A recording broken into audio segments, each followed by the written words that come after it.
যে আমেরিকা ইসরায়েলকে সহযোগিতা করেছে, এমন একটা অস্ত্র দিছে যে অস্ত্র গুলি করবা সাউন্ড হবে না, আর তোমরা টার্গেট করবা ফিলিস্তিনের শিশু বাচ্চাদেরকে। এ পর্যন্ত প্রায় 42,000 শিশু বাচ্চাকে ওরা হত্যা করছে। মানে আমাদের মতন বুড়া করুক না, খালি শিশু। ওই গুলিটা আসে, শব্দ হয় না, শিশু বাচ্চার বুকে লাগে, বুকটা পুড়ে যায়। ওরা গুলি দিয়ে ফিলিস্তিনি শিশু বাচ্চার বুক পুড়াইছে, আর আল্লাহ আসমান থেকে আমেরিকাতে আগুন পাঠিয়ে দিছে। জোরে কোন কথা ঠিক না? দেখতেছেন না? বাড়ি ঘর সব পুড়ে সারখার। এখন ডোনাল্ড ট্রাম্প খালি মুসলমান খুঁজতেছে, মুসলমান কোথায় রে, তোরা একটু জোরে জোরে আজান দিত, দেখতে আগুন নেবে কিনা। খেলা বলে আল্লাহ। ফেসবুকে দেখলাম আমেরিকার বহু জায়গায় মুসলমানের রাস্তা বের হয়ে আজান দিচ্ছে আগুন নিভানোর জন্য। ওদের পানি টানি দিয়ে সব অস্ত্র শেষ, আগুন খালি বাড়ি। আমি বললাম শোনো, আজান দেওয়া লাগবে না। আমেরিকা ফিলিস্তিনের শিশু বাচ্চাকে গুলি করেছে, তার প্রতিশোধ অবশ্যই আল্লাহ নিবে। অতি সত্তর পৃথিবীর মানচিত্র থেকে আজরাইল ইহুদিকে ধ্বংস করে দিবে। আপনারা কি করেন? আল্লাহ পারে কি পারে না? দরকার পারে কি পারে না? আল্লাহ দেখতেছে। আল্লাহ সহজে ধরে না, বুঝলেন? ধরে না। হাসিনা 15.5 বছর কিন্তু আল্লাহ ধরেনি। ধরছে? ধরে না, ধরলে আর ছাড়ে না। আমরা দেখতেছি এইরকমই। গত বছর এই সময় আমাদের শারীরিক সুস্থতা অনেকেরই ছিল, কিন্তু মানসিক প্রশান্তি ছিল না। মনের একটা শান্তি, ঠিক কিনা বলেন? সবসময় মনে একটা হয়তো কি যেন কি হয়। আজরাইলের চাইতে আমরা পুলিশ ধরা বেশি চিন্তা করতাম। আজরাইল ধরবে এর চিন্তা আমাদের নাই, কিন্তু পুলিশ ধরার চিন্তা ছিল। না জানি কি হয়, এরকম একটা অশান্তি। বর্তমানে 5ই আগস্টের পরে এই অশান্তি আর নাই, এখন হলো প্রশান্তি। জোরে কোন সুবহানাল্লাহ। শারীরিক সুস্থতা এবং মানসিক প্রশান্তি লাভের জন্য আজকের এই জান্নাতের বাগানে আল্লাহ আমাদেরকে কবুল করেছেন। খুশি না বেজার? তাহলে জবান খুলে সমস্বরে সকলে বলবো রব্বানা লাকাল হামদ হামদান কাসীরান তাইয়িবান মুবারাকান ফিহি। আমরা প্রশংসা করলাম কার? কেন করলাম? এই কারণে আল্লাহর প্রশংসা আমরা বেশি বেশি করব, যে রুহের জগৎ, এই দুনিয়াতে আসার আগে আর একটা জগতে আমরা ছিলাম না? এই জগৎকে বলা হয় আলমে আরওয়াহ, রুহের জগৎ। এই রুহের জগতের ভিতরে অসংখ্য রুহুর মধ্যে আল্লাহ আমাদের রুহুগুলোকে অত্যন্ত ভালোবেসেছেন, যে ভালোবাসার কারণে দুনিয়াতে আল্লাহ আমাদেরকে মুসলমানের ঘরে কবুল করেছেন। আচ্ছা, আমি কোন জায়গাতে ওয়াজ করতেছি? যে কথাটা আমি বললাম, কথাটাই বুঝেনি মনে হয়। 2-1 সুবহানাল্লাহ করলেন, বাদ বাকি করলেন না। তার মানে আল্লাহ যদি চাইতো আমাদেরকে হিন্দু বৌদ্ধ খ্রিস্টানদের ঘরেও পাঠাবার পারতো না? কিন্তু আল্লাহ কি চাইছে? আল্লাহ না চেয়ে সরাসরি আমাদেরকে মুসলমানের ঘরে কবুল করেছেন। হ্যাঁ, আল্লাহ কোরআনে বলেছেন লা তামুতুন্না ইল্লা ওয়া আনতুম মুসলিমুন, মুসলমান না হয়ে তোমরা কেউ মরো না। আপনারা বলেন তো, হিন্দু বৌদ্ধ খ্রিস্টানদের ঘরে যদি আমরা জন্ম নিতাম, তাহলে মুসলমান হয়ে মরা সহজ না কঠিন? আমাদের জন্য কঠিন আছে? নাই। মুসলমান হয়ে মরা যে কত কঠিন, যার প্রমাণ হলো নবীর চাচা আবু তালেব, যিনি আল্লাহ রাসূলকে লালন পালন করেছেন। আল্লাহ রাসূল বলেছেন, মায়ের পেটে আমি এতিম ছিলাম। মায়ের পেটে যখন ছিলাম তখন আমি কি ছিলাম? এতিম। আমার বাপ মারা গেছে, কিন্তু দুনিয়াতে আসার পরে আমি আর এতিম ছিলাম না। কারণ ভাগ্যগুণ এমন একটা চাচা পাইছিলাম, যেই চাচা আমাকে এমন দরদ দিয়ে ভালোবাসা দিয়ে লালন পালন করেছে, আমার যে বাবা নাই এটা আমি মনে হয়নি। অথচ এই চাচা আবু তালেব কিন্তু মুসলমান হয়ে মরতে পারেনি। মরার সময় কাফের হয়ে মরেছে। কারণ কি? নবী তো এত বড় একটা কথা বলেছিলেন, চাচা খালি একটা বার, শুধু একটা বার বলবেন লা ইলাহা ইল্লাল্লাহ, আমি আপনাকে হাত ধরে জান্নাতে পৌঁছাই দেব। এত বড় কথা নবী বলেছেন। তারপরও চাচা কি বলছেন যে মরি যখন যাচ্ছি বাবা, বাপ দাদার ধর্ম ছাড়বো না।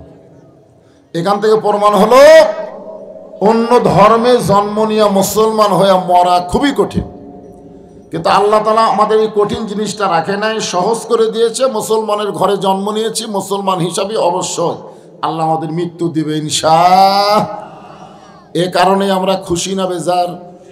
তাহলে জবান খুলে আবার বলবো আলহামদুলিল্লাহ। আল্লাহর প্রশংসা করার কারণ হলো আল্লাহ আমাদের ভাগ্য এত ভালো যে আমাদেরকে বিশ্ব নবীর উম্মত হিসাবে কবুল করেছেন। কোন নবী? যেই নবীর উম্মত হওয়ার জন্য অন্যান্য নবীরা পর্যন্ত আল্লাহর কাছে লালায়িত ছিলেন যে আল্লাহ আমাদেরকে নবী না করে যদি বিশ্ব নবীর উম্মত করতেন তাহলেই আমাদের ভাগ্যটা প্রসন্ন হতো। কিন্তু আল্লাহ তাদের এই চাহিদাকে, এই চাওয়াকে পুরা করেনি। বিনা দরখাস্তে আমরা আল্লাহর কাছে কোনদিন চাইছি? কোন তো আমরা চাইছি? বিনা চাওয়ায় আল্লাহ আমাদেরকে সেই নবীর উম্মত হিসাবে কবুল করলেন। খুশি না বেজার? আপনারা বলেন তো বিশ্ব নবীর উম্মত হওয়ার মধ্যে এক নম্বর লাভ কি? এক নম্বর লাভ হচ্ছে আছেন আমার মুক্তার, আছেন আমার বারিস্টার, শেষ বিচারের হাইকোর্টেতে তিনি আমায় করবেন পার, আমি পাপী রাসূল জাবিন্দার। শেষ বিচার বোঝেন? বাংলাদেশে যতগুলো বিচার হয়েছে এগুলো তো অবিচার। বিচারের নামে কি? অবিচার, শেষ বিচার। এখন আমাদের সকলের সামনে সেই বিচার কি বোঝেন তো আপনারা? যেই বিচারে আল্লাহ হবেন হাকিম, যেই বিচারে হাকিম হবেন কে? আল্লাহ। আর আমরা সবাই হব আসামি। আমরা সবাই কি হব? আসামি হব। ওই সময় আমাদের নবী উকিল হবেন, বারিস্টার হবেন, আল্লাহর কাছে আমাদের পক্ষে জেরা করবেন, জেরা করে সুপারিশ করে আমাদেরকে জান্নাতে পৌঁছায় দিবে। এমন নবীর উম্মত হওয়াতে খুশি না বেজার? তাহলে জবান খুলে আর একবার বলি আলহামদুলিল্লাহ। আল্লাহর প্রশংসা করার কারণ হলো আপনারা যে কোরআন থেকে তাফসির শুনবেন, এই কোরআনে কোনো সন্দেহ, এতগুলো মানুষ আমার সামনে 2-4 জন নাই করলেন, বাদ বাকি যারা নাই কননি তারকে কোন কান্দের ফেরেশতা লেখছে? যারা নাই কয়নি না, বাম কান্দের ফেরেশতা তো কি লিখবে? কারণ আপনাকে কোন জায়গাত কি বাঁচতেছে? ও আচ্ছা আচ্ছা, ক্যামেরা। এরা আবার দুই দিকে 2 সেট চালু করছে। বাবা ফাঁক ফুক করে দেখবার দাও তো, অনেকদিন পর আইসি তো এলাকায়। খালি তো ওয়াজ শোনে, আমার ওয়াজ তো ইউটিউবে সবাই শোনে না, আজকে একটু দেখার জন্য আইছে, বুঝলেন না? দেখবে এবং শুনবে, দেখাতে কোনো বিরক্ত ঘটায় না। আপনারা একটু ধৈর্য ধরে শুনবেন। আর এই তো কি অবস্থা হলো, মানুষজন যে হারে আসা শুরু হলো, এই ছেলেরা কি করবে এখন আল্লাহ ভালো জানে।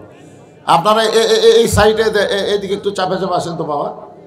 আমি নামাজ পড়ার সময় দেখলাম যে মাটিটা খুব কাঁচা, আমার হাঁটু পড়লো, হাঁটু ডাবে গেল।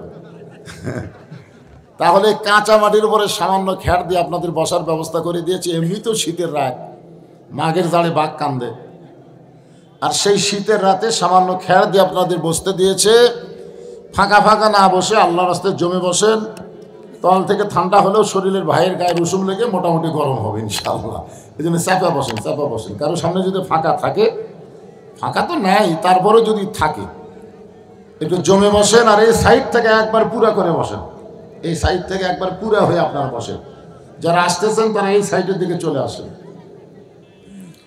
হ্যাঁ, চাপে না, হইচই না করে, কথাবার্তা না বলে জিকির করেন আর সামনে চাপেন। লা ইলাহা ইল্লাল্লাহ, লা ইলাহা ইল্লাল্লাহ।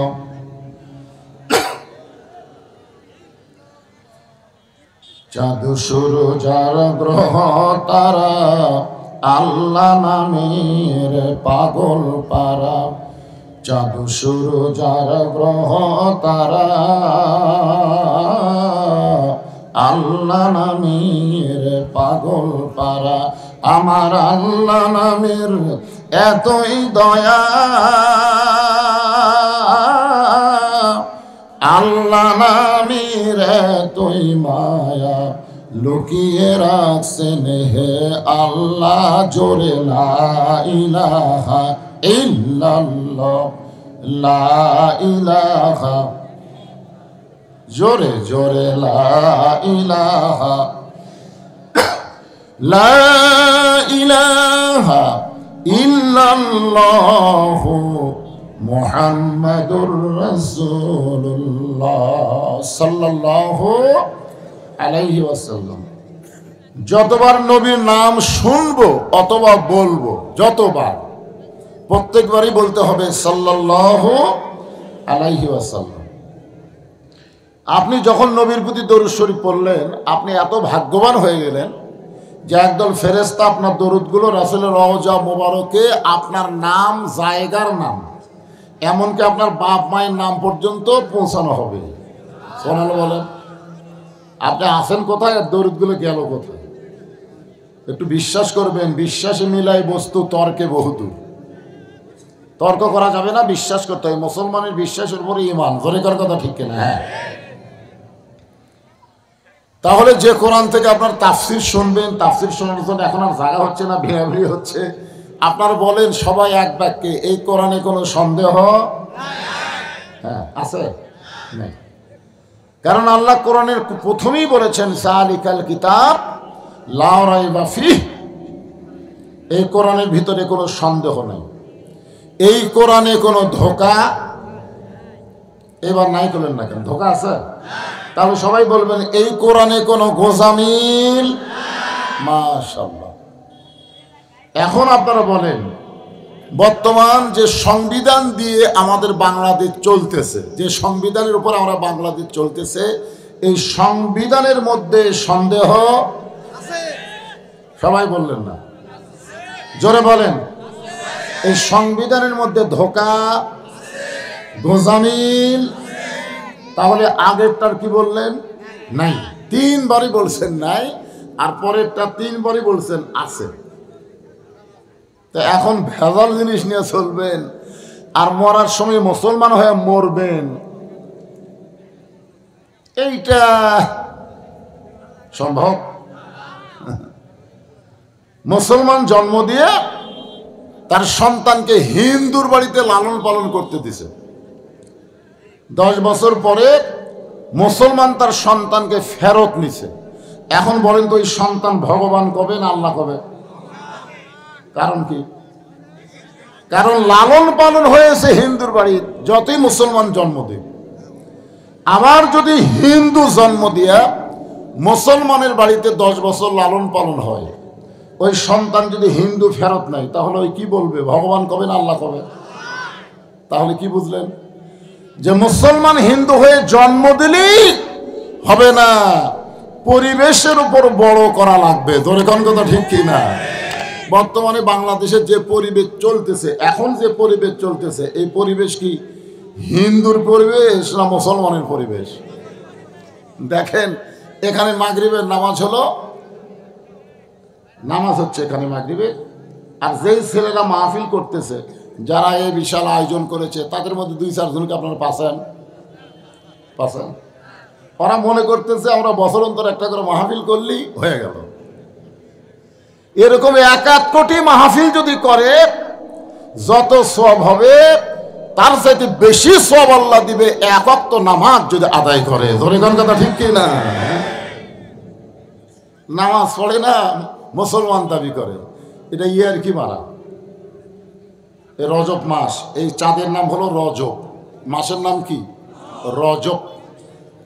এই রজবের চাঁদ উঠলে আল্লাহ রাসূল একটা দোয়া বেশি বেশি পড়তেন, আল্লাহুম্মা বারিক লানা রজবা ওয়া শাবান ওয়া বাল্লিগনা রমাদান। আপনারা হয়তো অনেকে জানেনই না, আমি গতকাল মাহফিলে বললাম এটা কোন মাস? জানুয়ারি মাস। আমি বললাম এই ঠিক করে বললেন কোন মাস? তখন বলে মাঘ মাস। একটা লোক কইল না যে রজব মাস, তার মানে জানুয়ারি মাস সম্পর্কে ধারণা আছে, রজব সম্পর্কে ধারণা নাই। এই রজব মাসের কোনো এক রাতে আল্লাহ তাআলা আমাদের নবীকে আরশে নিয়ে গেছিলেন। এটা কি আপনারা বিশ্বাস করেন? যে রাতকে আমরা বলি লাইলাতুল মেরাজ, লাইলাতুল মেরাজ। আল্লাহ কোরআনে বললেন সুবহানাল্লাযী আসরা বিআবদিহি লাইলাম মিনাল মাসজিদিল হারাম ইলাল মাসজিদিল আকসা। আমি আল্লাহ তাআলা নৈশকালীন ভ্রমণ ইসরা, তো এই কোরআন শরীফে ইসরা শব্দ একের সরাসরি আল্লাহ বলেছেন যে মসজিদ হারাম থেকে বাইতুল মুকাদ্দাস, এই দুইটা মসজিদের কথা আল্লাহ কোরআনে একই আয়াতের মধ্যে বললেন। একটা হলো মসজিদে হারাম, আর একটা হলো কি বাইতুল আকসা। বর্তমানে বাইতুল আকসা নিয়ে মুসলমানদেরকে অত্যন্ত নির্যাতন করা হচ্ছে। জোরে কোন কথা ঠিক কি?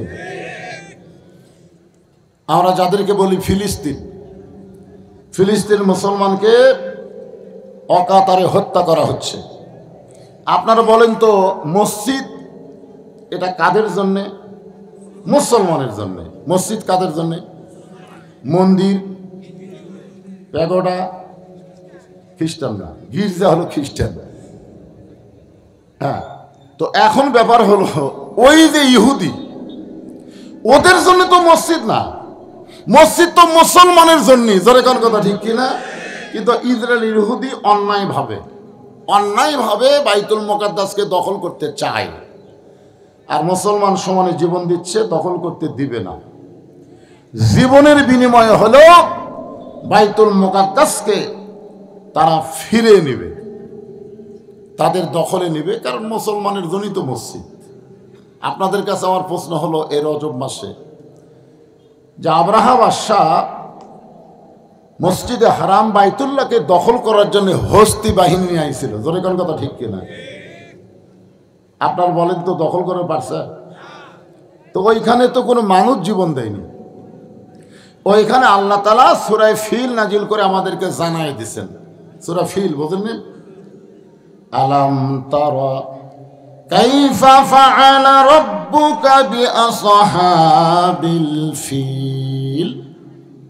সূরা ফিল পারেন না আপনারা? এখানে শেষে আল্লাহ বলতেছেন তারমিহিম বিহিজারাতিন মিন সিজ্জিলিন ফাজআলাহুম কাআসফিন মাকুল। আর মাঝখানে বলেছেন তয়রান আবাবিল। আল্লাহু আকবার। আপনারা বলেন তো বর্তমানে সে আল্লাহ আছে না নাই?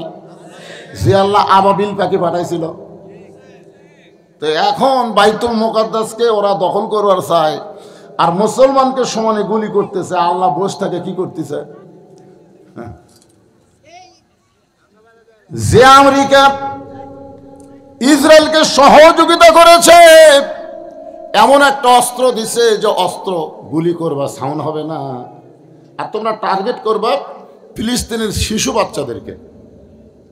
এ পর্যন্ত প্রায় ৪২,০০০ শিশু বাচ্চাকে ওরা হত্যা করছে। মানে আমাদের মতন বুড়া করুক না, খালি শিশু।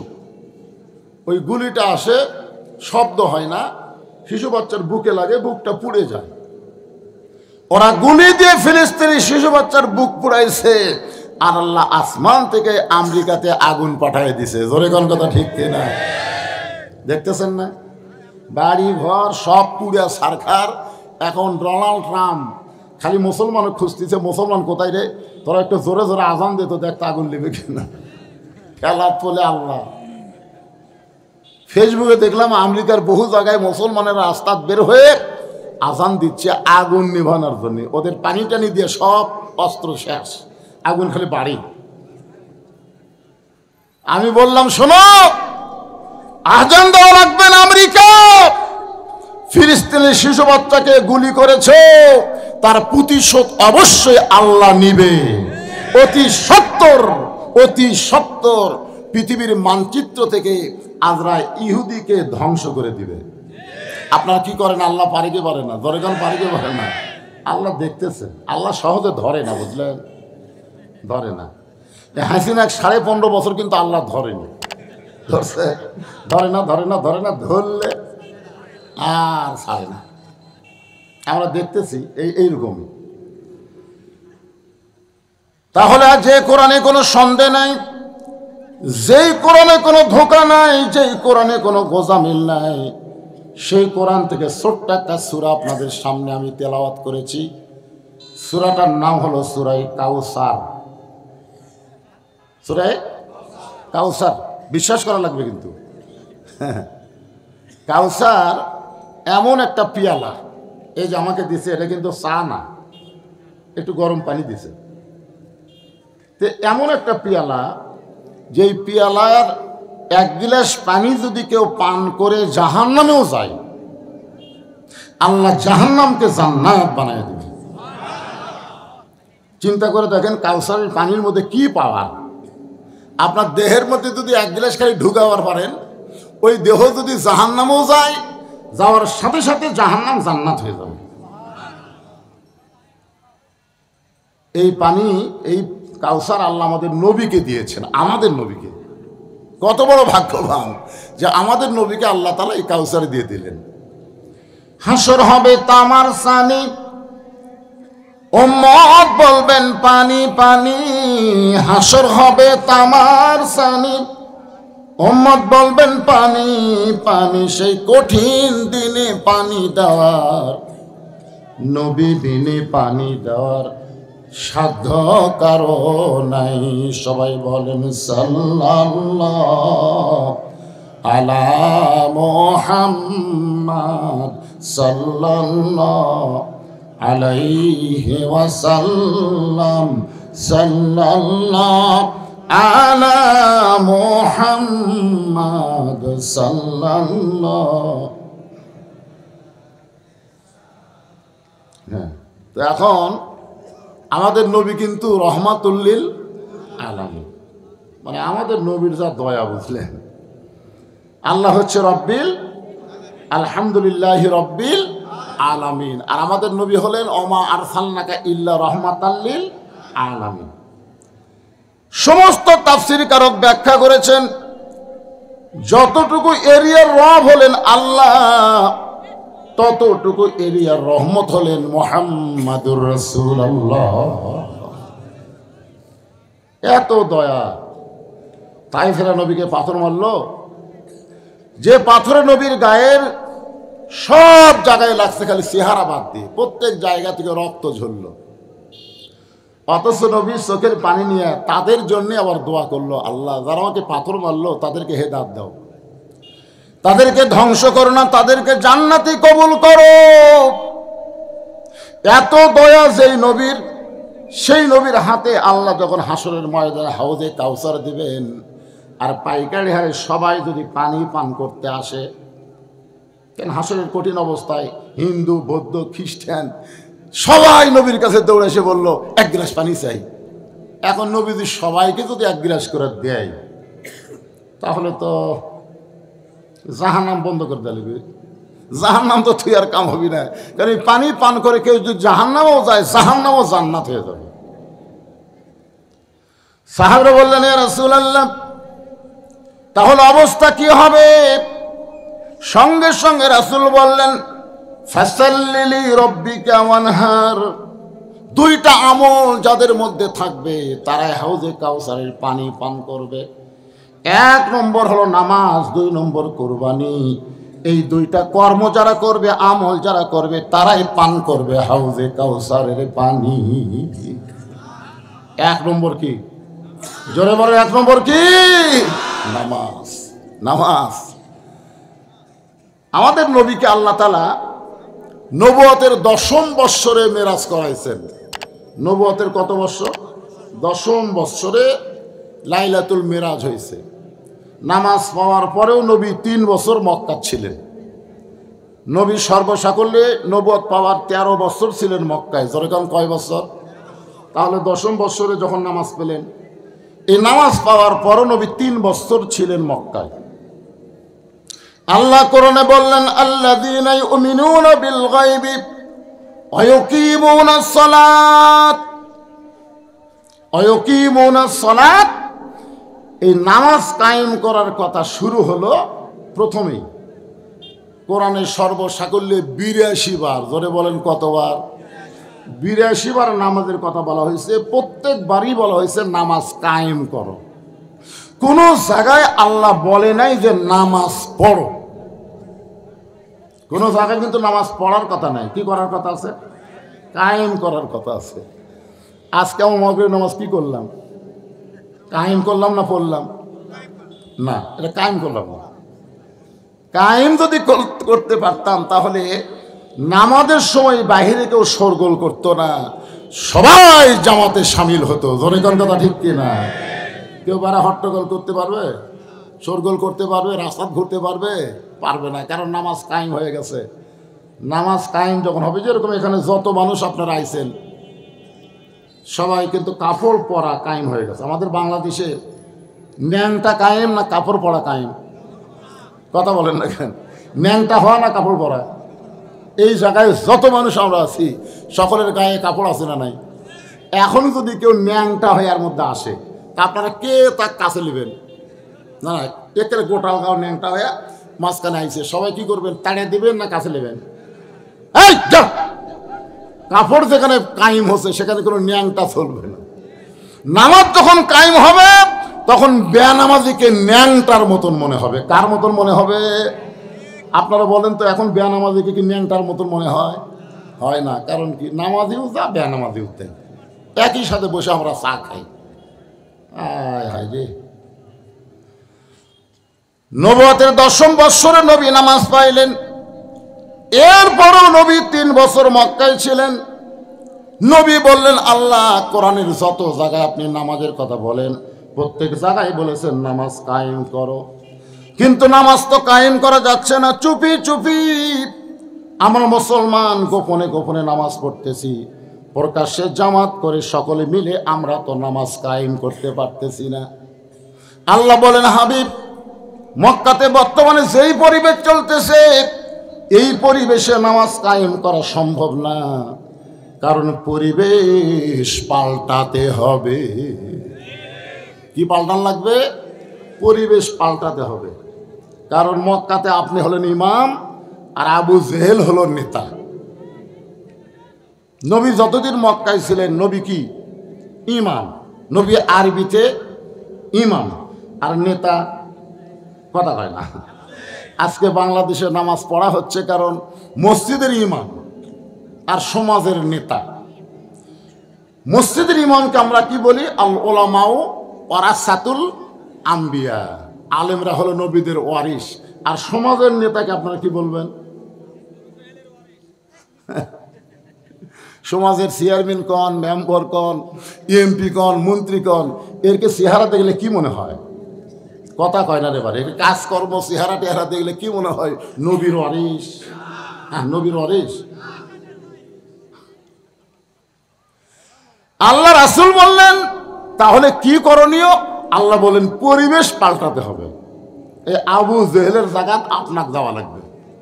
আবু জেহেল যে নেতা আছে ওই নেতা আপনাকে হওয়া লাগবে।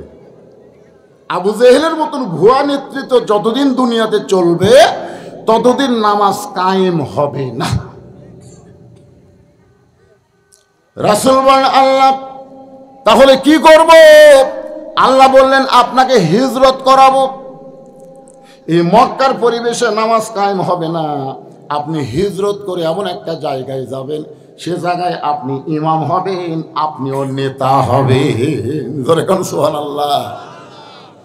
শুধু আপনি ইমাম থাকবেন না, আপনিও নেতা হবেন।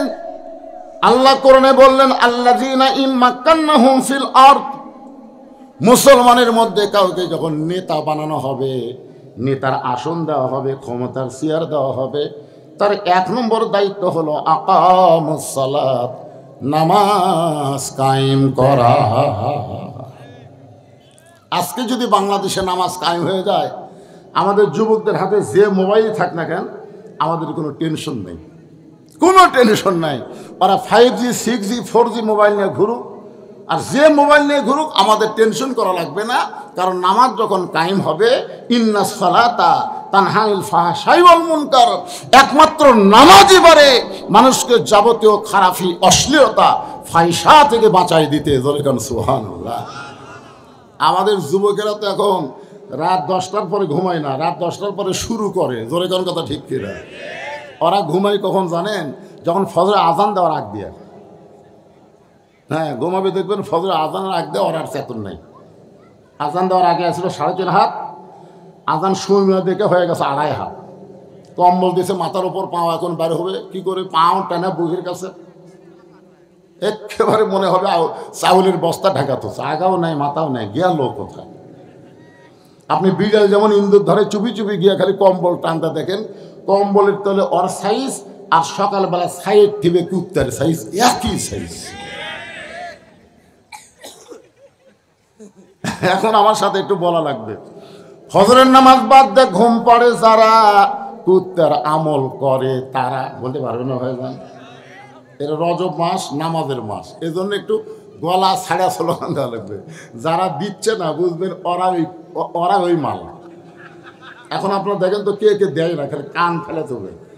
আমি যেই বল ফজরের নামাজ বাদ দিয়ে ঘুম পড়ে যারা, কুত্তার আমল করে তারা। ফজরের নামাজ বাদ দিয়ে ঘুম পড়ে যারা,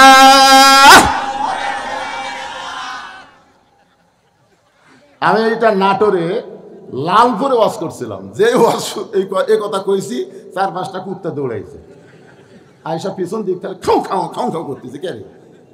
আমি চিন্তা করলাম কি ভুল করলাম, কুত্তা খেপলো কেন? পরে কোরআনের আয়াত আমার সামনে এসে বলতেছে, সুম্মা রাদাদনাহু আসফালা সাফিলিন। হুজুর, ফজরের নামাজ বাদ দিয়ে ঘুম পড়ে যারা, কুত্তার সাথে তুলনা করলেন কেন?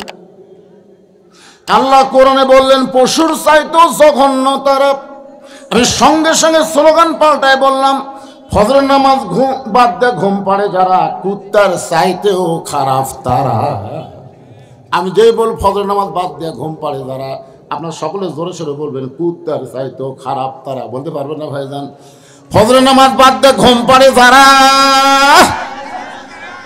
স্লোগান ঠিক মতো হলো না, এরই মধ্যে ওখান থেকে ছেলে আমার টার্গেট করলো। না অসুবিধা নেই, অসুবিধা নেই, ওরকম টার্গেট লাইট মারবেই। তাও ভালো লাইট মারতেছে, গুলি করতেছে না। কারণ যে ওয়াজ আমি করতেছি হিসাবে তখন গুলি করা দরকার। কারণ কুত্তার চাইতেও এরা জঘন্য যারা ফজরের আজান শোনার পরে ঘুম থেকে চেতন পায় না, ল্যাপের মধ্যে ঘুম পাড়ে। ধরে কোন কথা ঠিক কথা বলেন না কেন ভাই? যদি আজকে নিয়ত করে, আজকে যদি তারা নিয়ত করে এ ওয়াজ শোনার পরে আর ফজর বাদ দিব না, আল্লাহ বলে নিয়ত করার সঙ্গে সঙ্গে আমি তোর তওবা কবুল করে নিয়া নামাজ না পড়ার যত পাপ হয়েছে আমি সব মাফ করে দিলাম। কারণ আল্লাহ পাপকে ঘৃণা করে, পাপীকে আল্লাহ ঘৃণা করে না। পাপীকে আল্লাহ তওবা করার সুযোগ দেয়। আজ থেকে যদি এই স্লোগান দেওয়ার পরে সে যদি তওবা করে ফজর থেকে নামাজ ধরে, তাহলে আজকে যুবকদের মাহফিল সার্থক হবে। জোরে বলেন কথা ঠিক কিনা? বছর আসবে এরকম করে একটা তাফসির মাহফিল করবেন, আর দায় সারা কাম সারবেন, হবে না ভাইজান? হাউজে কাউসারের পানি যদি পান করতে চান তাহলে 2টা আমল করা লাগবে। 1 নম্বর হলো নামাজ। যেরকম 1 নম্বর কি? এই নামাজটা আল্লাহ ইচ্ছা করলে নবীকে দুনিয়াতে দিবার পারতেন, কিন্তু দুনিয়াতে আল্লাহ নবীকে নামাজ দিলেন না। নামাজ দিয়েছেন আল্লাহর আরশে, যেখানে কোনো ফেরেশতাও ছিল না। যে জায়গায় আল্লাহ নবীকে নামাজ দিলেন ওই জায়গায় আল্লাহ নবী ছাড়া আর কেউ ছিল না। এক জায়গায় আল্লাহ জিবরাইলকে বললেন, এই জিবরাইল ব্রেক, আর সামনে আসতে পারবি না, ওখান থেকে আমার নবী একা একাই আমার কাছে আসবে। সুবহানাল্লাহ বলেন ভাই। আল্লাহ নবী 2 জনা প্রেম করেছেন গোপনা, মাঝখানে তো জিবরাইলের জায়গা ছিল না। জায়গা যদি থাকিত আল্লাহর আরশে নিত, জায়গা যদি থাকিত আল্লাহর আরশে নিত, দরজার বাইরে আল্লাহ ব্রেক করাতো না। সবাই বলে আল্লাহ নবী দুইজনা প্রেম করেছেন গোপনা, মাঝখানে তো অন্য কারো জায়গা ছিল না। নামাজ এমন একটা ইবাদত, যে ইবাদত আল্লাহ সরাসরি নবীর হাতে তুলে দিয়েছে। সুবহানাল্লাহ। এই নামাজ হলো 5 ওয়াক্ত। কয় ওয়াক্ত? এই নামাজের মধ্যে কিন্তু জুম্মার নামাজ নাই। এই নামাজের মধ্যে কিন্তু জুম্মা নাই। ধরে কোন কি নাই? জুম্মা নাই। যে খালি যারা জুম্মা মারেন সপ্তাহে একদিন সবার শেষে আসে আগে যায়, এরকম আছে না নাই? দেখবেন আসবে সবার শেষে, যাবি সবার আগে। আর সময়ের দাম নাই। ও বাবা, জুমার নামাজ আল্লাহ নবীকে দিয়েছেন দুনিয়াতে যখন নবী মদিনার রাষ্ট্রপতি। ধরে কোন সুবহানাল্লাহ। আল্লাহ নবী যখন মদিনার রাষ্ট্রপতি হলেন, এমন সময় আল্লাহ নবীকে জুমার নামাজ দিয়েছেন, আর 5 ওয়াক্ত নামাজ দিয়েছেন আল্লাহর আরশে। ওই 5 ওয়াক্ত নামাজ নিয়ে নবী যখন ফেরত আসলেন, ফজরের নামাজটা নবী একা একা বাইতুল্লাহর মধ্যে আদায় করলেন। ধরে কোন সুবহানাল্লাহ। ফজরের নামাজটা নবী একা একা, কেবল নামাজ পাচ্ছেন, একা একা নবী আদায় করে সুবহে সাদেকের পরে যখন বাইতুল্লাহ থেকে বের হচ্ছেন, সর্বপ্রথম যার সঙ্গে দেখা তার নাম হলো আবু জেহেল। তার নাম কি? দেখেন, সর্বপ্রথম দেখা। মানে আবু জেহেলের ভাগ্য এত ভালো, যারা হজ করবার গেছে তারা জানে আবু জেহেলের ভাগ্য কি ভালো। আবু জেহেলের বাড়ির থেকে 200 মিটার পশ্চিমে হলো কাবা, আর 150 মিটার পূর্বে হচ্ছে নবীর বাড়ি। পশ্চিমে হচ্ছে লা ইলাহা ইল্লাল্লাহ, আর পূর্বে হচ্ছে মুহাম্মাদুর। কি ভাগ্য রে, মাঝখানে আবু জেহেল। অথচ এত কাছে থাকেও আবু জেহেল কিন্তু নামাজ পড়েনি। আপনাদের তাল্লা উত্তরপাড়া মসজিদের কাছে অনেকের বাড়ি, জোরে কোন কথা ঠিক কিনা? এমনকি মসজিদ থেকে হয়তো আকামত শোনা যায়, তারপরেও নামাজ পড়ে না। ওই কিন্তু আবু জেহেলের বাপ।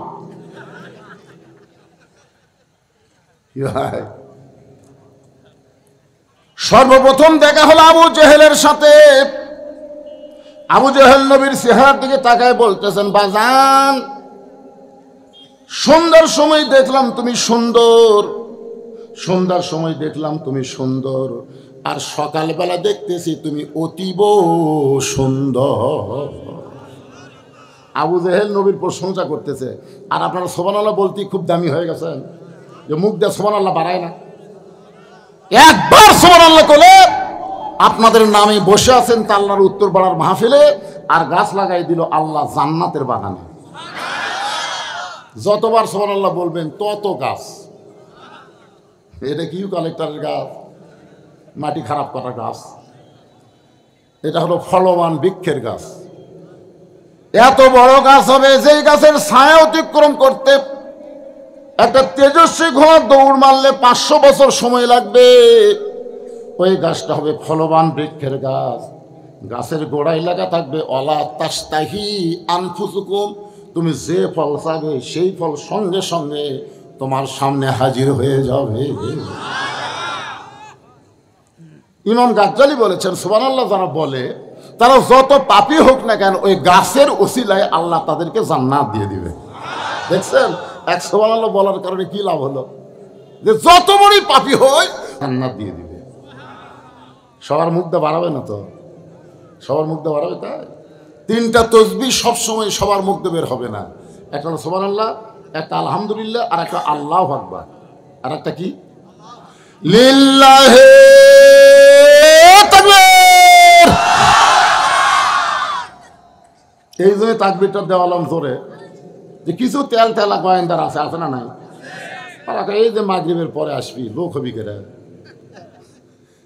রাত 10টার পরে হুজুর টাইম দিবি, সেই রকম মাহফিল হবে। আপনার এলাকার মাহফিলে খোঁজলে দেখছি তো রাত 10টার পরে লোকই হয় না, 150, 200, 300। আর আজকে মাগরিবের পরে জায়গা হচ্ছে না, তাহলে তেলতলা গোয়েন্দার ফেল মারলো। তোর কোনো কথা ঠিক না, তেলতলা গোয়েন্দার কবি মাগরিবের পরে উঠে কতক্ষণ ওয়াজ করবি রে, কতক্ষণ ওয়াজ করবি? না না, শোনেন না কেন, এরা কিন্তু তেলতলার বলবে উঠাই নামে যাবি রে। আপনারা বলেন তো বক্তা যদি রাত 10টায় ওঠে 12টার সময় নামে, তখন জনগণ বলে হুজুর 12টা পর্যন্ত ওয়াজ করলো রে, হুজুর 12টা পর্যন্ত ওয়াজ করলো। কিন্তু হুজুর উঠলো কয়টা? এ 10টা খেয়াল করে না, 12টা খেয়াল করে। আর আমি যে 6টা উঠে 8টা 8:30 পর্যন্ত ওয়াজ করবো, তারপরে বলে উঠলো আর নামলো, উঠলো আর নামলো।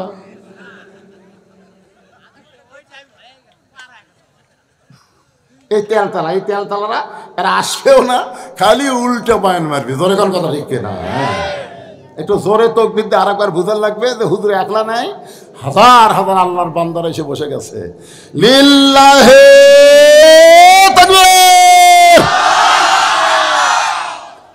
এ যারা বসার জায়গা পাওনি তোমরা দিলে না নাকি?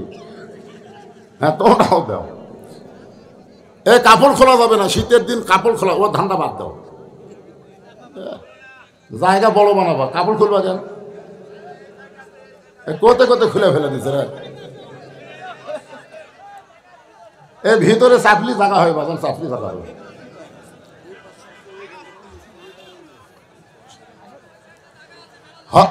আল্লাহ নবীর প্রশংসা করতেছে আবু জেহেল, মনে আছে না ভুলে গেছে?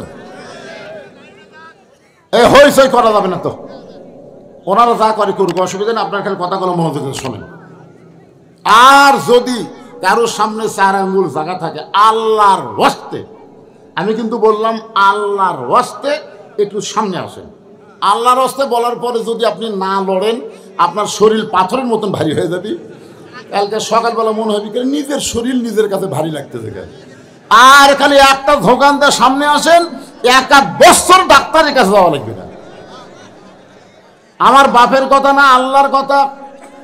আল্লাহ বলেছেন অনুনাজ্জিলু মিনাল কুরআনি মা হুয়া শিফাউ ওয়া রাহমাতুল লিল মুমিনিন। আল্লাহু আকবার। দেখছেন, খুলে দাও মাত্র ওরা কুটিয়ে লুকাইছে রে। যে খুলিছে এক ফাঁকাবার ভিতরে ঢুকেছে। আলহামদুলিল্লাহ, ঢোকেন, অসুবিধা নাই, জায়গার ব্যবস্থা আছে ইনশাআল্লাহ। একটু মনোযোগ দিয়ে শুনবেন আবু জেহেল কি বলতেছে। সকালবেলায় তুমি সুন্দর না, সন্ধ্যার সময় দেখলাম তুমি সুন্দর, কিন্তু সকালবেলা অতীব সুন্দর। এত সুন্দর হওয়ার কারণ কি আপনারা বলেন তো? আমাদের নবী কেমন ছিল? কেমন সুন্দর? লাল সুন্দর। 400 গ্রহ তারা, তারে নূরের ইশারা, নইলে যে অন্ধকারে ডুবিত এই ধরনী। সবাই বলেন নবী মোর পরশমণি, নবী মোর সোনার খনি, নবী নাম ভাবে যে জন সেই তো দোজাহানের ধ্বনি। সে নামে মধু মাকা, সে নামে জাদু আঁকা, সে নামে মধু মাখা, সে নামে জাদু আঁকা, সে নামে মজনু হলো, সে নামে পাগল হলো মওলায় আমার কাদের গনি। মহব্বতে সবাই বলেন নবী মোর পরশমণি, নবী মোর সোনার খনি, নবী নাম ভাবে যেজন সেই না দোজাহানের ধ্বনি। সে নামে সুর ধরিয়া পাখি গান গান গারিয়া, সে নামে সুর ধরিয়া পাখি যায় গান করিয়া, সে নামে আকুল হলো মওলায় আমার কাদের গনি। জোরা বলেন আলহামদুলিল্লাহ। সঙ্গে সঙ্গে বললেন চাচা, সকালবেলা অতীব সুন্দর দেখার পিছনে কারণ হলো আমি আজকে রাত্রিবেলা কাবার পাশে ঘুমিয়েছিলাম। ফেরেশতা জিবরাইল আমাকে ঘুম থেকে চেতন করলো। ঘুম থেকে চেতন করে জমজমের কোপের পানি দিয়ে আমাকে ওযু করানোর পরে বোরাকের পিঠে করে বাইতুল মুকাদ্দাস আমাকে নিয়ে গেল। বাইতুল মুকাদ্দাসের মধ্যে গিয়ে আমি 2 রাকাত নামাজের ইমামতি করলাম। আমাদের নবী কিন্তু মুসল্লি ছিল না, আমাদের নবী হলো ইমাম। ধরে কারণ আমাদের নবী কি? এই জন্য আমাদের নবীর একটা ডিগ্রি হলো ইমামুল আম্বিয়া, ইমামুল মুরসালিন। 2 রাকাত নামাজ পড়ানোর পরে সেখান থেকে বোরাকের পিঠে করে আল্লাহর আর 7 আসমান পাড়ি দিয়ে রফরফে করে আল্লাহর আরশে গেলাম। আল্লাহর সঙ্গে আমার দেখা হলো, আল্লাহ পাক আমাকে 5 ওয়াক্ত নামাজ দিল। এই যে আল্লাহর সঙ্গে আমার দেখা হলো, এই দেখার কারণে 5 ওয়াক্ত নামাজ নেওয়ার কারণে হয়তো আমার চেহারা অতীব সুন্দর লাগতেছে, এই কারণে সন্ধ্যার সময় সুন্দর আর সকালবেলা অতীব সুন্দর হওয়ার কারণ হলো আজকের রাত্রেবেলা আল্লাহর সঙ্গে আমার মেরাজ হয়েছে। আপনারা তো সুবহানাল্লাহ বলেন, কিন্তু এই কথা শুনে আবু জেহেল কি কয়? চিন্তা করছেন? আজকে আমাদের মতো মাওলানা যখন বলে যে মানুষের তৈরি আইন বাদ দিয়ে আল্লাহর কোরআন দিয়ে বাংলাদেশ চলাতে হবে, তখন বাংলাদেশের কিছু কিছু নেতা বলে রাজনীতির সাথে নাকি ইসলামের সম্পর্ক নাই। ওকে মাথা ঠিক আছে, হচ্ছে ইসলামের সাথে কোনো রাজনীতির সম্পর্ক নেই। আরে পাগলা, রাজনীতি মানেই বুঝিস না। তাবারাকাল্লাযী বিয়াদিহিল মুলক, গোটা পৃথিবীর রাজত্ব মালিকানা একমাত্র কার হাতে? তাহলে রাজাকে, বাদশাকে? সম্রাট শাহজাহান কি বলে? ও বাদশার বাদশাহ। দেখছেন, সম্রাট শাহজাহান বলে ও বাদশার বাদশাহ। আল্লাহ তো হলেন বাদশাহ, আল্লাহ হলেন রাজা, আল্লাহর নীতি হলো রাজনীতি। জোরে কোন কথা ঠিক না? আর আমরা কি? ফকির। আল্লাহ কোরআনে বলেছে আল্লাহ গানিয়ুন ওয়া আনতুমুল ফুকারা, আমি আল্লাহ হলাম ধনী, তোমরা হলো ফকির। আর আমাকে নীতির নাম কি? কথা কয় না, ফকিরের নীতি। জোরে কোন কি নীতি? রাজার নীতি রাজনীতি, ফকিরের নীতি ফকিরের নীতি। আপনি বলতে পারেন ফকিরের নীতির সাথে ইসলামের কোনো সম্পর্ক নাই, এটা বলতে পারেন, কিন্তু আপনি কেমনে কন? এরা কিন্তু আবু জেহেলেরই গ্রুপ। কারণ সর্বসময় 3 দল কোরআন বিজয়ের বিরুদ্ধে। কয় দল? সব সময় কিয়ামত পর্যন্ত 3 দল কোরআন বিজয়ের বিরুদ্ধে আন্দোলন করবে। 1 নম্বর হলো আবু জেহেলের মতন রাষ্ট্রীয় শক্তি। আবু জেহেলের মতন রাষ্ট্রীয় শক্তি।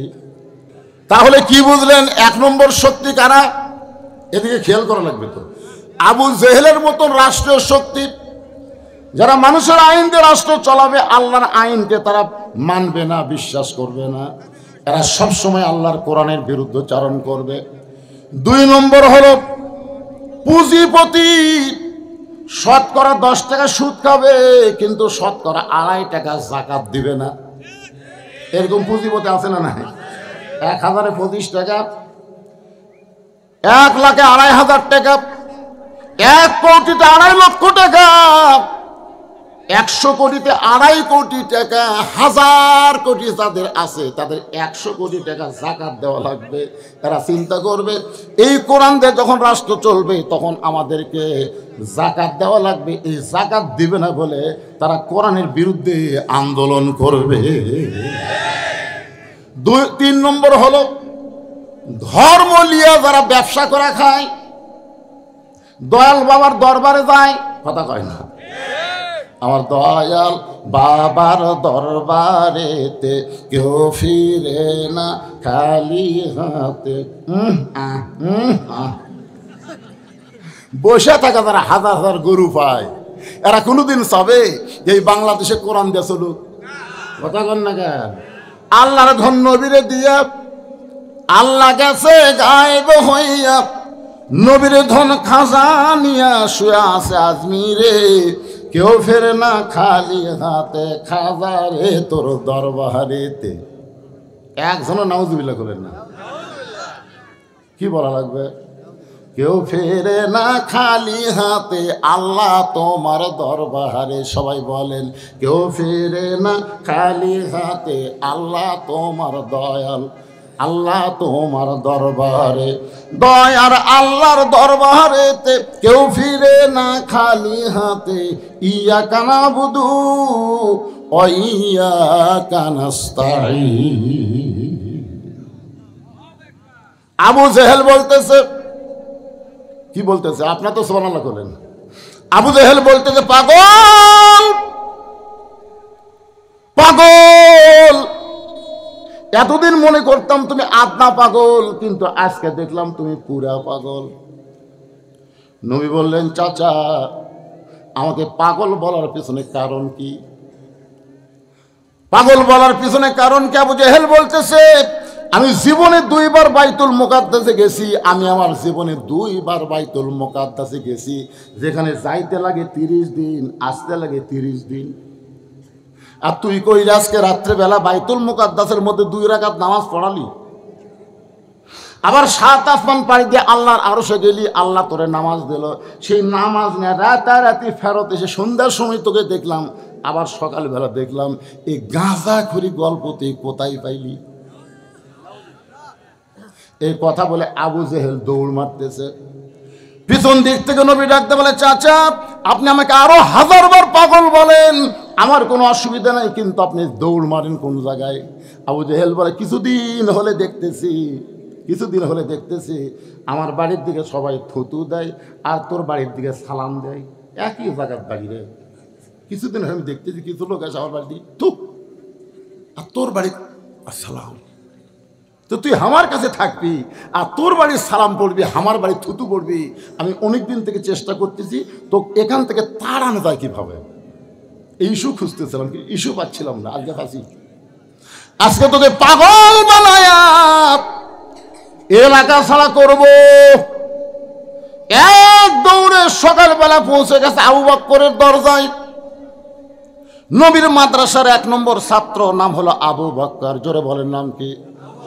আবু বকর। আবু বকর চমকে উঠছে, কেরি এত সকালবেলায় এত বড় নেতা আমার বাড়ির দরজা, নেতা কি ভোটর ডান আছে নাকি? দেখবেন আমাদের মধ্যে বাংলাদেশে তারা আবু জেহেল মার্কা নেতা, এরা কিন্তু সবসময় মানুষের কাছে আসে না, মাঝে মাঝে আসে। জোরে কোন কথা ঠিক না?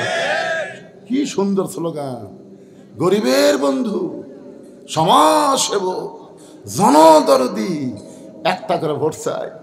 কান ধরে বলতেছি, ভাই যা করছি আপনাকে সেবক হতে চাই। ভোটটা দিয়ে যখন পাশ হয়ে গেল, নেতার কাছে তো যাওয়া দূরের কথা, স্যামসের অত্যাচারে নেতার কাছেই যাওয়া যায় না। ধরে কথা বলেন না কেন? এত স্যামসে রে। আপনারা বলেন তো, যেই নেতার পিছনে স্যামসা বেশি, ওই নেতা এত টাকা কোথায় পায়? এই স্যামসা কি দিয়া চলায়? এটা বাংলার মুসলমানকে জানা দরকার। ধরে কোন ঠিক কিনা? আবু বকর চমকে ওঠে, দরজা খুলে বলে, নেতা এই সকালবেলায়, এত সকালবেলা আমার বাড়ির দরজায়?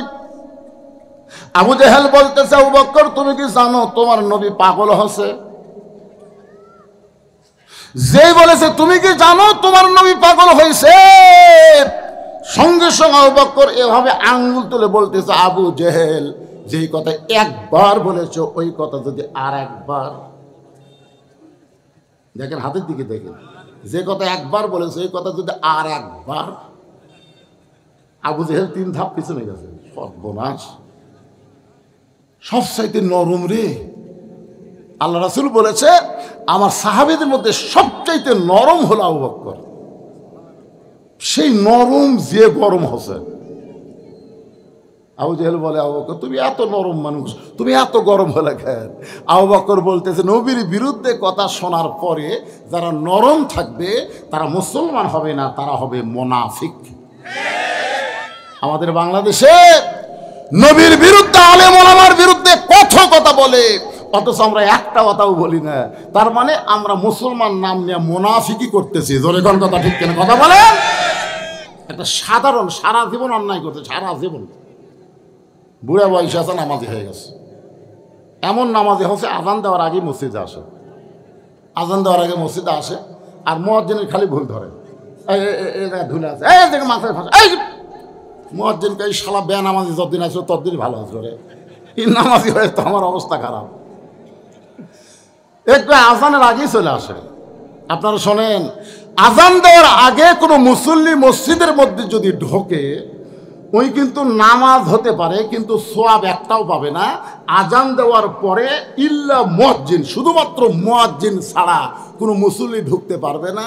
আজান দেওয়ার পরে ঢুকলে সওয়াব পাবে। আজান দেওয়ার প্রথম 3 মিনিটের মধ্যে যারা মসজিদে ঢুকবে, আল্লাহ তাদের আমল নামায় একটা উট কুরবানির সওয়াব দেবে। আজান দেওয়ার 5 মিনিটের মধ্যে যারা মসজিদে ঢুকবে, আল্লাহর রাস্তায় একটা গরু কুরবানির সওয়াব পাবে। আজান দেওয়ার 10 মিনিটের মধ্যে যারা মসজিদে ঢুকবে, একটা দুম্বা কিংবা ছাগল কুরবানি করার সওয়াব আল্লাহ দিয়ে দিবে। মুয়াজ্জিন যখন আকামত দেবে এমন সময় কেউ যদি মসজিদে ঢোকে, রাসূল বলেছেন সেও সওয়াব থেকে বঞ্চিত হবে না, তার আমলনামায় একটা ডিম অথবা মুরগি দান করার সওয়াব পাবে। কিন্তু আজান দেওয়ার আগে কেউ যদি মসজিদে ঢোকে একটা সওয়াবও পাবে না। তাহলে তো হঠাৎ নামাজি তো একদিন মুরব্বী দেখতেছে মুয়াজ্জিন আজান দিল, আজান দিয়ে যায় গোসল করলো, আজান দিয়ে দেখি করলো, মুরব্বী কই কে রে, আগে আজান তারপরে গোসল, কিছুই কয়নি। দ্বিতীয় দিন ফজরের আগে এসে দেখে মুয়াজ্জিন আগে আজান দিছে তারপরে আবার গোসল করছে। তৃতীয় দিন একই কাম করার কারণে মুরব্বী যেই ফজরের নামাজ হয়ে গেছে, মুসল্লি ভাই জরুরি এলান আছে। বলে কি এলান? এই মুয়াজ্জিনকে আমি লাগাতার 3 দিন দেখলাম আগে ফজরের আজান দেয় তারপরে গোসল করে। সমস্ত মুসল্লি বলতেছে মুয়াজ্জিন সাহেব ঘটনা কি সত্যি? হ্যাঁ সত্য। তো আপনি আজান দিয়ে গোসল করেন, নাউজুবিল্লাহ, এটা কেমন কথা? বলে এইটা এই শয়তান, এই শয়তানের জন্য, কারণ টাইম মতো আজান না দিলেই আমার ভুল ধরবি। আমার আশা থেকে মসজিদ বসে আছে, দেখাই আগে আজান দিছি, আজান দেওয়ার পরে গোসল করছি। তা আজান দেওয়ার পরে গোসল আপনি কি করছেন? বলে আমি ভাই আপনারা যে 4000 টাকা মাস দেন এই দিয়ে আমার সংসার চলে না ভাই। ওই যে গুদাম দেখতেছেন, এই গুদামে আমি এশার নামাজ পড়ে কুলিগিরি করতে যাই, ফজরের আজান আগ পর্যন্ত আমি কুলিগিরি করি, আমার গাওটাও ঘামে, শরীরের মধ্যে বহু ময়লা জমে। তো এই সারা বুড়ার কারণে আমি আগে আজান দিয়ে তারপরে গোসল করে ময়লা সাফ করি।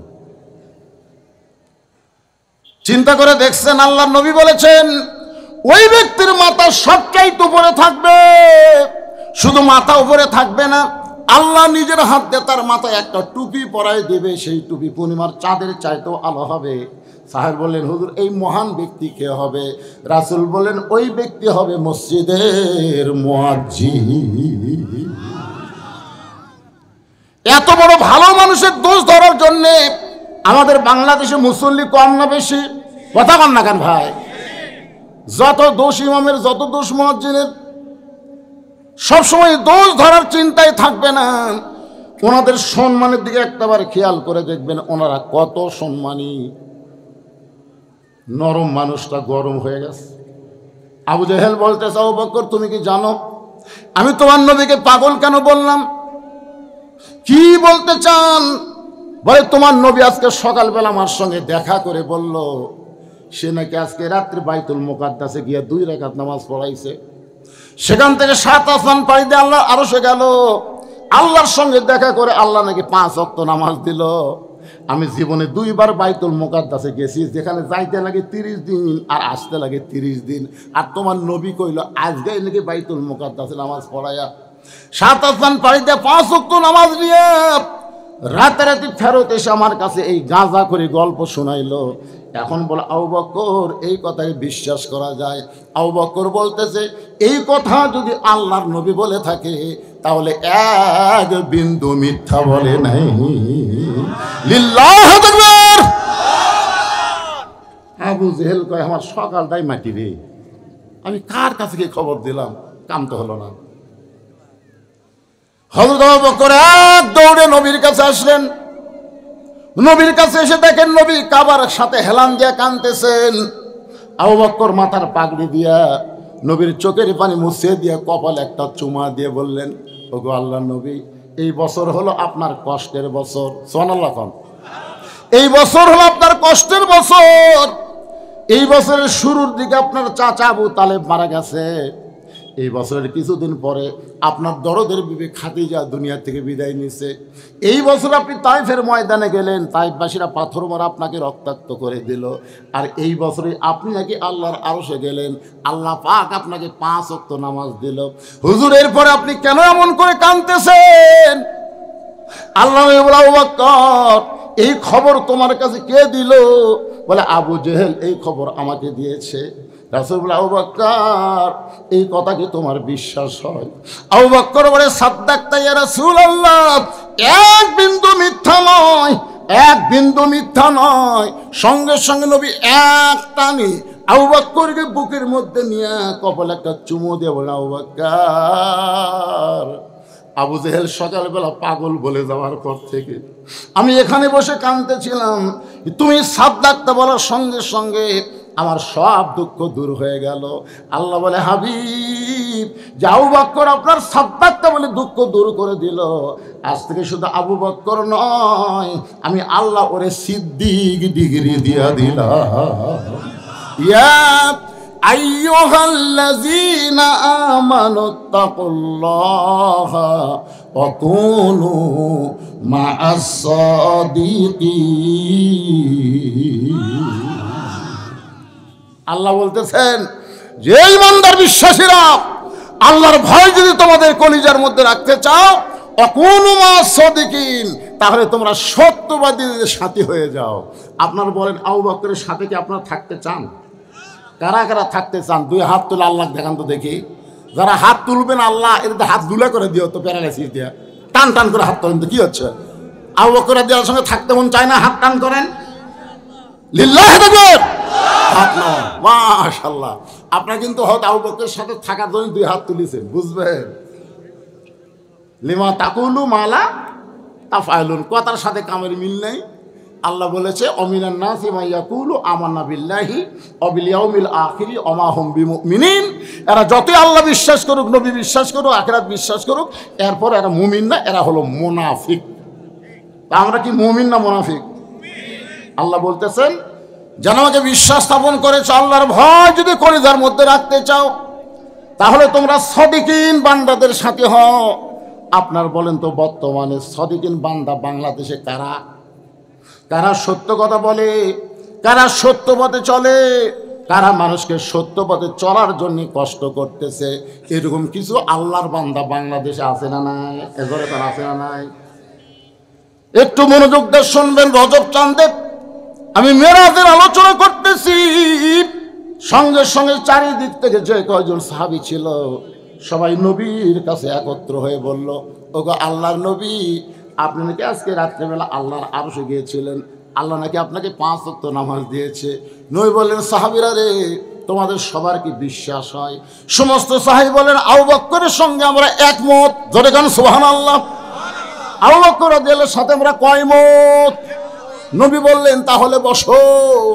সমস্ত সাহাবীরা বসে গেলেন। এখন নবী মেরাজের ঘটনা শুরু করে দিলেন। বিশাল ঘটনা। আমি মেরাজের ঘটনা আজকে বলবো না ভাইজান, তবে যেই কথাটা গুরুত্বপূর্ণ, ফাসাল্লিলি রব্বিকা ওয়ানহার, 1 নম্বর নামাজ আর 2 নম্বর হলো কুরবানি। আগের নামাজ সম্পর্কে আপনাদের সামনে আলোচনা করতেছি, একটু মনোযোগ দিয়ে শুনবেন। আজকে মানুষ সব আলোচনা শুনতে চায়, নামাজের কথা বললে মন বেজার। জোরে কোন ঠিক কিনা? আমার এক লোক বলছে, হুজুর 2টা আলোচনা যখন আপনারা করেন তখন কিছু কিছু লোকের মন বেজার হয়। একটা হলো নামাজ আর একটা হলো সুদ। এই সুদের ওয়াজ করলে আয় হায় রে, কিছুগুলো লোক মন খুবই খারাপ করে, এরা আর ওয়াজ নাই। আর নামাজের কথা বললে হ্যাঁ, নামাজের গুরুত্ব বেশি বলি আল্লাহ কোরআনে 82 বার বলেছে। জোরে কর কথা কর না, হ্যাঁ বেশি গুরুত্ব আল্লাহ দিছে ভাইজান। আর নামাজই পারে মানুষকে যাবতীয় খারাপ হিতকে বাঁচাই দিতে। আজকে আমাদের যে মেয়েরা পর্দা করে না, সেই মেয়েরা যদি নামাজি হতো তাহলে এরকম বেপর্দা হয়ে রাস্তায় ঘুরবার পারতো না। জোরে কর কথা ঠিক কিনা? আপনারা দেখবেন যে মেয়েরা নামাজি, নামাজ তাদেরই শিক্ষা দেয় কেমনি নামাজ পড়া লাগবে। নামাজ পড়ার সময় মেয়েরা মাথা কাপড় দিয়ে নামাজ পড়ে না, মাথা খুলে নামাজ পড়ে। কথা কয় না কেন? তাহলে দৈনিক 5 বার যদি একটা মেয়ে নামাজ পড়ে, ওই নামাজই শিক্ষা দেয় কিভাবে পর্দা করা লাগবে, কিভাবে শরীর ঢাকা লাগবে। তো আল্লাহর কাছে যদি এরকম পর্দা করে নামাজ পড়া লাগে, ওই মেয়ে মানুষ কোনদিন রাস্তায় বেপর্দা হয়ে ঘুরতে পারবে না। জোরে কোন কথা ঠিক কিনা? যতগুলো বেপর্দা হয়ে রাস্তা ঘুরতেছে, এক শালিও নামাজ পড়ে না। আর আমরা মরদগুলো কতগুলো আছি মসজিদে, আমি জোহর নামাজ পড়লাম, বাড়ি যাওয়ার পরে দেখি 3 তরকারিতে মুখের সামনে ভাত দিছে। খুশি হয়ে আবিস আল্লাহ বারিক লানা ফিমা রাযাকতানা ওয়া কিনা আযাবান্নার, দোয়া পড়ে যখন খাবার চাচ্ছি, ফেরেশতা কয়, আল্লাহ তোমার বান্দা নামাজ পড়ে এসে খাবার চাচ্ছে, এই বান্দার খবর কি? আল্লাহ কয় জাহান্নামী। ফেরেশতা কয়, আল্লাহ এই নামাজ পড়ে এসে দিয়ে দোয়া পড়ে খাবার চাচ্ছে, জাহান্নামী কেন? আর বউ নামাজ পড়ছে কিনা সেই খোঁজ না নিয়ে কেমনে খায়? কারণ আমি আল্লাহ বলেছি, কু আনফুসাকুম ওয়া আহলিকুম নারা, জাহান্নামের আগুন থেকে বাঁচতে গেলে তুমি একলা বাঁচলে হবে না, তোমার আহাল পরিবার নিয়ে বাঁচা লাগবে। জোরে কারো কথা ঠিক না? দোয়া পড়তে যা খাচ্ছে, যে তরকারি পাক করা ভাত পাক করার সামনে দিল তার খবর না নিয়ে কেমনে খায়? আপনি যদি পরিচিত নামাজি হন তাহলে বউকে বলা লাগবে তুমি কি নামাজ পড়ছো, তুমি কি জোহর নামাজ পড়ছো? বউ যদি মুচকি হাসিদা বলে এখনো গোসলই করিনি, এই কথা যেই বলবে সাথে সাথে আপনি তরকারি সরাতে হবেন, ভাত সরাতে বলবেন গোসল কর, গোসল কর, নামাজ পড়, তারপর আইন গোসল কর, গোসল কর। শুনবি না? ওর বাপও শুনবি। জোরে কর কথা ঠিক কিনা? মরদের মতন মরদ হন তো, নামাজ পড়। যখন গোসল করে ওযু করে নামাজ পড়ে আপনাকে খাবার দিবে, স্বামী আপনি বলবেন হুন্না লিবাসুল্লাকুম ও আনতুম লিবাসুল্লাহ, আমি একলা খাবো কেন, তুমিও বসো, দুইজন মিলে খাই। যখন স্বামী স্ত্রী নামাজি হয়ে খায় তখন ফেরেশতাকে আল্লাহ খবর কি বলে, স্বামী স্ত্রী দুটোই জান্নাত। মাশাআল্লাহ। কিন্তু আরিয়ার খবর কি? আপনার একটা 22 বছরের ছেলে আছে, আরিয়া কি করতে চায়? কতগুলো বাবা দেখবেন খাবার সময় ছেলের ডাকে, বাবু আসো একসাথে খায়। ফেরেশতাকে আল্লাহ খাওয়ার সময় বেটাকে ডাকলো, নামাজের সময় ডাকলো না, এর রেজাল্ট কি? কি খাওয়ার সময় ছেলেকে ডাকলেন, দুপুরে জোহর নামার সময় ডাকছেন? আয় 6 বছর থেকে 7 বছর থেকে নামাজের তালিম দেওয়া লাগবে, আর 10 বছর থেকে পড়বার না আসলে ঘাট ধরে তুই যাবি, তোর বাপ যাবি। কথা কর না কেন ভাই? আজকে এই জন্য নামাজের ওয়াজ খারাপ লাগে, পরিবেশগত ভাবে পরিবেশের মধ্যে নামাজের ট্রেনিং না থাকার কারণে। জোরে কোন কথা ঠিক না? কিন্তু যত ওয়াজ আছে, লা সালাতা লা ঈমানা, যার নামাজ নাই তার ঈমান নাই, লা সালাতা লা দীনা, যার নামাজ নাই তার কোনো ধর্ম নাই, বাইনাল আবদি ওয়াল কুফরি তরকুস সালাত, বান্দার কাফেরের মধ্যে পৃথক করার জিনিস তার নামই হলো নামাজ। যারা নামাজ পড়বে তারা হবে বান্দা। ফাদখুলি ফি ইবাদি ওয়াদখুলি জান্নাতি। আর যারা নামাজ পড়বে না তারা হলো কাফের। আপনি নামাজ না পড়ে জান্নাতে যাবার চান কেমনে? অনেকে বলে হুজুর আমরা না হয় 5 ওয়াক্ত পড়লাম না, কিন্তু জুম্মা তো পড়ি, জুম্মা তো পড়ি। জুম্মা না পড়েন, আপনাদের খবর কি জানেন? আল্লাহ এক সময় বলবে, রহমানুর রহিম তো আল্লাহ, এই 5 ওয়াক্ত নামাজ জুম্মার নামাজেরা আমি আল্লাহ রহমানুর রহিম তোমাদেরকেও জান্নাত দিলাম, যাও। তখন জুম্মা পার্টি খুশি হয়ে মারবে দৌড়, যাই দেখবে জান্নাতের দরজাতে একটা তালা। আল্লাহ আপনি হোমাগ্র জান্নাত দিলেন, তালা যে ওই চাবি খুঁজে দেখাছে, তখন পকেট খুঁজে দেখবে চাবি একটা আছে। চাবি তালার মধ্যে ঢোকে কিন্তু ঘোরে না, মানে ঢোকে কিন্তু ঘোরে না। তা আল্লাহ ঢুকলো তো ঘোরে না কেন? বলে চাবির মধ্যে 5টা দাগ আছে, ইয়া তালার মধ্যে 5টা দাগ আছে, তোর চাবি তো 5টা দাগ থাকা লাগবে, দেখ তোর দাগ আছে না? আল্লাহ খালি তেল তেলা, কিসের দাগ? বলে ওই যে ফজর জোহর আসর মাগরিব এশা, এই 5 ওয়াক্ত নামাজের দাগ রে, তালার মধ্যে এই দাগে তাকে মিল খাবি, কুট্টুস করে খুলবি। কান্দিস কা? আমরা খালি জুম্মা পড়ছি, আল্লাহ 5 ওয়াক্ত পড়েনি। আল্লাহ কয়ে যাক জুম্মার নামাজের কারণে তোরা জান্নাত দেখবার পাইল রে, ফেরত যা। যারা খালি জুম্মা মারতেছেন আপনারা খালি জান্নাত দেখবার পাবেন কিন্তু ঢুকবার পারবেন না। আমি চলো যাইনি আপনাদের সামনে, এখন আসতেছি কোরআন হাতে, শুনবেন না ভাইজান? আমাদের বাংলাদেশকে সামনেও আমরা চলো যাই। জোরে ঘর কথা দিচ্ছি, কোন দিকে যাবে? মমতাজ পাগলির মতন ওই রকম কাউকে আর আমরা চলো যাইয়ের মধ্যে রাখবো না। কোনো নায়ক না, কোনো নায়িকা না, কোনো দুর্নীতিবাজ না, কোনো ঘুষখোর না, বুক এক জায়গা পেট এক জায়গা, তেমন নেতা না। সামনে আমরা চলো যাই বলে এমন নেতাকে পাঠাবো যে নেতাটা হবে সৎ মানুষ, সৎ নেতা, শহীদ জিয়ার মতন নেতা হবে। জোরে কোন কথা ঠিক কি না? বিএনপি করো কিন্তু শহীদ জিয়ার আদর্শ গ্রহণ করো না, কেমন বিএনপি তোমরা? শহীদ জিয়া যখন দুনিয়া থেকে বিদায় নিল তারা ভাঙ্গা সটকেট ছাড়ার কিছুই পাওয়া যায়নি। আরাফার ময়দানে যারা হজ করতে গেছেন শহীদ জিয়াকে দোয়া করেনি এমন একটা হাজিও নাই, এমন একটা হাজিও নাই। কারণ গোটা আরাফার ময়দান সূর্যের তাপে মানুষ যখন পুড়ে যাইত, ওই সময় শহীদ জিয়া কোনো গাছ রোপণ করলে ওখানে বাঁচে না। তিনি চিন্তা করলেন কি গাছ রোপণ করা যায়। বাংলাদেশ থেকে লক্ষ লক্ষ নিমের গাছ নিয়ে যায় গোটা আরাফার ময়দান রোপণ করে দিছে। ওই নিমের গাছ এখন মোটা হয়ে গাছের ডালের বাতাসে যখন মানুষের গায়ে লাগে, ওই বাতাস যেন দুনিয়ার বাতাস না, নিমের পাতার সঙ্গে আল্লাহ জান্নাতের বাতাস বহায়া দেয়। প্রত্যেক গাছের গোড়ায় লেখা আছে জিয়াটিরি, যেই দিয়ে শুধু বাংলাদেশ না গোটা পৃথিবীর তামাম মুসলমান হজকারীকে শান্তির বাতাস দিল। এই দিন জিয়ারে কেউ জিয়া কয় না, সবাই শহীদ জিয়া বলে সম্মান করে। ধরে কোন ঠিক কি না? চলো যাই, দরজা জানলা বন্ধ, ফাঁক ফুক আছে কিনা কান লাগা। আল্লাহুম্মা আমিন, আল্লাহুম্মা আনতাস সালাম ওয়া মিনকাস সালাম, তাবারাকতা ইয়া যাল জালালি ওয়াল ইকরাম। আয় আল্লাহ তাআলা, মাগরিবের নামাজের পর থেকে এই দীর্ঘ 2 ঘন্টার সময় তোমার পাগল বান্দারা আল্লাহ সুন্দর বিছানা সুন্দর তোষককে বাদ দিয়া ভিজা মাটির উপরে সামান্য খেড় দেওয়া হলো। সেই ঠান্ডা মাটিতে বসে বসে আজকে নামাজের ওয়াজ শুনেছে, নামাজের গুরুত্বের কথা শুনেছে। আল্লাহ মেহেরবানি করে আজকের মাহফিল যারা করলো আর যারা শুনলো সকলকে 5 ওয়াক্ত নামাজি কবুল করে না। আয় আল্লাহ তাআলা, আজকের মাহফিলের সম্মানিত সভাপতি কবুল করো, সম্মানিত সভাপতি 2 জনকে কবুল করো, সম্মানিত প্রধান অতিথি বিশেষ অতিথি আল্লাহ তুমি কবুল করো, আলেম আমাদের কবুল করো, মুরব্বীদের কবুল করো, যুবকদের কবুল করো, কচি কাঁচা বাচ্চাদেরকে আল্লাহ তুমি কবুল করো। পর্দার অন্তরালের মা বোনেরা আবিদা সালেহা পর্দানি কবুল করে ফাতেমার চরিত্র দান করো। আমি অসুস্থ, আমার মতো যারা অসুস্থ সুস্থতার নিয়ামত দান করো। আল্লাহ এই মাহফিলকে কেন্দ্র করে হাজার হাজার টাকা যারা দান করেছে, এমনকি গামছা ব্যাগের মধ্যে 10টা টাকা হলেও যারা দান করেছে, সব দানগুলোকে জান্নাতের বিনিময়ে কবুল করো। আমরা যারা হাত তুলেছি, আমাদের জনম দুঃখিনী মা যাদের কবরে চলে গেছে, আল্লাহ আল্লাহ মেহেরবানি করে মায়ের কবর জান্নাতের টুকরা বানাও। বাবার বাড়ি ঘর সবই আছে, বাবা যাদের আমাদের কবরে চলে গেছে আল্লাহ বাবার কবরকে জান্নাতের টুকরা কবুল করেন।